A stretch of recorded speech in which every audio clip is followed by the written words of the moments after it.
Picture this. It's 18th century France, and there's a man walking the streets whose hunger is so profound, so all-consuming, it literally becomes a legend. This is the truly strange and ultimately tragic story of a man who just could not stop eating. And hey, when I say he had a big appetite, I don't mean he went for an extra slice of cake. No, his menu was the stuff of actual nightmares. We're talking live eels, garbage he'd find on the street, live cats, and yes, most disturbingly, even corpses. I mean, that's just a shocking list, right? It defies any normal explanation. What could possibly drive a person to do this? Was he just mad? Or was there something else going on entirely? To even start to wrap our heads around this, we've got to take a closer look at this unbelievable diet and the world he was living in. Okay, so this was the world of the French elite. We're talking lavish feasts, incredible food, total luxury. But for the guy at the center of our story, well, this might as well have been another planet. His reality was the gutter, the gritty back alleys, where a meal was whatever you could get your hands on. That man had a name. He was known to the world simply as Tarrare, and his story, well, it would become one of the most bizarre footnotes in both medical and military history. So how does a person become Tarrare? Was he just born this way? Let's go back to the beginning, to his early years, and see how this incredible story got started. He was born near Lyon, France, around 1772, and right from the get-go, it was obvious that something about him was profoundly different. As a kid, his appetite wasn't just big, it was this unstoppable force of nature, just completely insatiable. Get this. By the time he was just 17 years old, they said Tarrare could eat his entire body weight in food in a single day. Imagine a 100-pound teenager eating 100 pounds of food. I mean, can you even wrap your mind around that?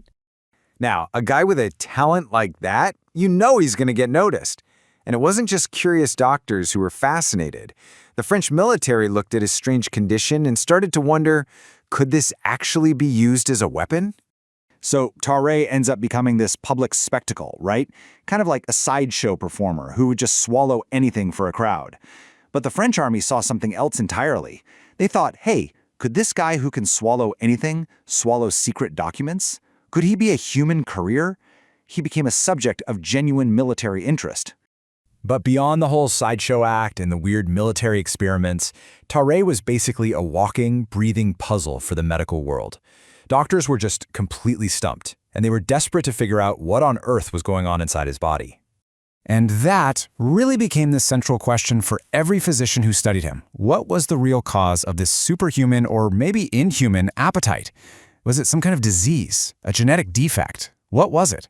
You have to understand, for the medical community back then, Tarrare was like a walking gold mine. He was a living, breathing anomaly, this incredible subject who challenged everything they thought they knew about the human body and how it works. Okay, so do we have any ideas now, today? Well, one of the main theories points to a severe case of hyperthyroidism. Basically, it's a condition where the thyroid gland just goes into total overdrive, cranking up the body's metabolism to an unbelievable speed. That could be the key to his constant, ravenous hunger. But here's the thing, and this is really important, it's just a theory. Without all the tools we have in modern medicine, the doctors back then could only watch and write things down. His case was never actually solved, which means Tarrare is still a true medical enigma, even today.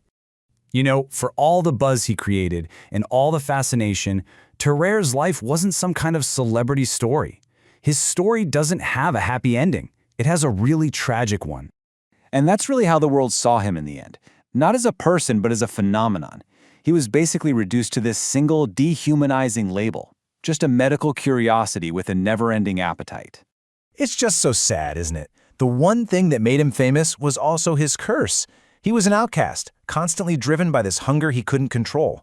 His life wasn't one of fame, but of desperation and suffering, and it all led to a tragic and very early end. So that leaves us with this question, right? Was Tarrare a medical marvel, a 1 in a billion case that totally pushed the boundaries of what we thought was humanly possible? Or was his life just a profound human tragedy shaped by an affliction that nobody could understand or cure? And maybe the real answer is that it was both.